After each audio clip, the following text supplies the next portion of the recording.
ದಾವಣಗೆರೆ ಜಿಲ್ಲೆಯ ಜಗಳೂರು ಪಟ್ಟಣದ ಗುರುಭವನದಲ್ಲಿ ಬುದ್ಧ ಪೂರ್ಣಿಮೆ ಮತ್ತು ಕಾರ್ಮಿಕರ ದಿನಾಚರಣೆ ಹಾಗೂ ಪ್ರೊಫೆಸರ್ ಲಿಂಗಪ್ಪನವರು ಡಾಕ್ಟರ್ ಬಿಆರ್ ಅಂಬೇಡ್ಕರ್ ಅನ್ನು ಕುರಿತು ರಚಿಸಿದ ತ್ರಿವಳಿ ಪುಸ್ತಕ ಬಿಡುಗಡೆ ಸಮಾರಂಭವನ್ನು ಶುಕ್ರವಾರ ಹಮ್ಮಿಕೊಳ್ಳಲಾಗಿದ್ದು, ಇದೇ ವೇಳೆ ಶಾಸಕ ಬಿ ದೇವೇಂದ್ರಪ್ಪನವರು ಕಾರ್ಯಕ್ರಮದಲ್ಲಿ ಭಾಗವಹಿಸಿ ಕಾರ್ಯಕ್ರಮದ ಉದ್ಘಾಟನೆಯನ್ನು ನೆರವೇರಿಸಿದರು. ನಂತರ ಪುಸ್ತಕವನ್ನು ಅನಾವರಣಗೊಳಿಸಿದರು.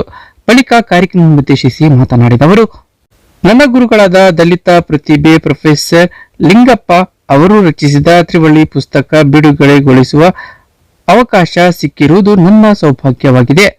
ದಲಿತ ಸೂರ್ಯ ಅಂಬೇಡ್ಕರ್ ರಚಿಸಿದ ಸಂವಿಧಾನದಿಂದ ನಾನು ಎಲೆಕ್ಟೆಡ್ ರಾಜಕಾರಣಿ, ನನ್ನ ಪುತ್ರ ಸೆಲೆಕ್ಟೆಡ್ ಜಿಲ್ಲಾಧಿಕಾರಿಯಾಗಿ ನಾಡಿನ ಸೇವೆ ಗೈಯುತ್ತಿದ್ದೇವೆ. ಪ್ರತಿಯೊಬ್ಬರು ಅಂಬೇಡ್ಕರ್ ಸಂವಿಧಾನ ಆಶಯಗಳನ್ನು ಸಾಕಾರಗೊಳಿಸಬೇಕಿದೆ. ಶಿಕ್ಷಣದಿಂದ ಮಾತ್ರ ಸಮಾಜದ ಬದಲಾವಣೆ ಸಾಧ್ಯ ಎಂದು ತಿಳಿಸಿದರು. ಇದೇ ವೇಳೆ ಪ್ರೊಫೆಸರ್ ಎಚ್ ಲಿಂಗಪ್ಪ ಪುಸ್ತಕ ಬಿಡುಗಡೆ ಮಾಡಿ ಮಾತನಾಡಿದವರು, ಈ ತಾಲೂಕಿನಲ್ಲಿ ಇಮಾಂ ಸಾಹೇಬರು, ಬಿಳಿಚೋಡು ಚೆನ್ನಯ್ಯ ಒಡೆಯರ್, ಭೀಮಪ್ಪ ನಾಯಕರ ಸಾಲಿಗೆ ಶಾಸಕ ದೇವೇಂದ್ರಪ್ಪನವರು ನಿಲ್ಲುತ್ತಾರೆಂದರೆ ಅತಿಶಯೋಕ್ತಿಯಾಗಲಾರದು. ನುಡಿದಂತೆ ನಡೆಯುವ ವ್ಯಕ್ತಿಯಾಗಿದ್ದಾರೆ.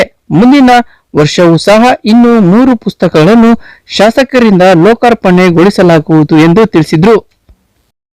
ಈ ಸಂದರ್ಭದಲ್ಲಿ ಜನಪದ ವಿದ್ವಾಂಸ ವೀರಸಾಬಿಹಳ್ಳಿ ಶಿವಣ್ಣ, ಬಂಡಾಯ ಸಾಹಿತಿ ಶಿವಲಿಂಗಪ್ಪ, ಪ್ರೊಫೆಸರ್ ಎಂಜಿ ರಂಗಸ್ವಾಮಿ, ಸಾಹಿತಿ ಎನ್ಟಿಆರ್ ಸ್ವಾಮಿ, ಜಿಲ್ಲಾ ಪಂಚಾಯಿತಿ ಮಾಜಿ ಸದಸ್ಯ ಕೆಪಿ ಪಾಲಯ್ಯ, ಕನ್ನಡ ಸಾಹಿತ್ಯ ಪರಿಷತ್ನ ಅಧ್ಯಕ್ಷೆ ಸುಜಾತಮ್ಮ, ಪ್ರಥಮ ದರ್ಜೆ ಕಾಲೇಜಿನ ಪ್ರಾಂಶುಪಾಲ್ ರಾಜೇಶ್ವರಿ ಪೂಜಾರ್, ಸರ್ಕಾರಿ ನೌಕರರ ಸಂಘದ ಅಧ್ಯಕ್ಷ ಎಎಲ್ ತಿಪ್ಪೇಸ್ವಾಮಿ, ವಕೀಲರ ಸಂಘದ ಅಧ್ಯಕ್ಷ ಟಿ ಬಸವರಾಜ್, ಕಾರ್ಯನಿರತ ಪತ್ರಕರ್ತರ ಸಂಘದ ತಾಲೂಕು ಅಧ್ಯಕ್ಷ ಲೋಕೇಶ್ ಎಂ ಐಹೊಳೆ, ನಿವೃತ್ತ ಶಿಕ್ಷಕ ಕೃಷ್ಣಮೂರ್ತಿ, ನಿವೃತ್ತ ಸಮಾಜ ಕಲ್ಯಾಣ ಇಲಾಖೆ ಅಧಿಕಾರಿ ಬಿ ಮಹೇಶ್ವರಪ್ಪ, ನೀರಾವರಿ ಹೋರಾಟ ಸಮಿತಿ ಅಧ್ಯಕ್ಷ ತೋರಣಗಟ್ಟೆ ತಿಪ್ಪೇಸ್ವಾಮಿ, ಉಪನ್ಯಾಸಕ ಮಲ್ಲಿಕಾರ್ಜುನ ಸ್ವಾಮಿ, ಸತೀಶ್, ಓಮಣ್ಣ, ಪಲ್ಲಗಟ್ಟೆ ಶೇಖರಪ್ಪ, ಕುಬೇಂದ್ರಪ್ಪ, ಶಂಭುಲಿಂಗಪ್ಪ ಸೇರಿದಂತೆ ಮತ್ತಿತರರಿದ್ದರು.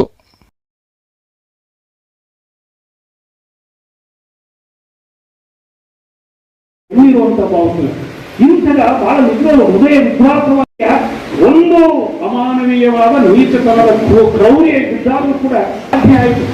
ನನ್ನ ಮಗ ಒಬ್ಬ ಯಶವಂತ, ಅವನು ನೋಡ್ಕೊಂಡು ಅವನಾದ್ರೂ ಕೂಡ ಮುಂದೆ ಹೋಗ್ಬೇಕು.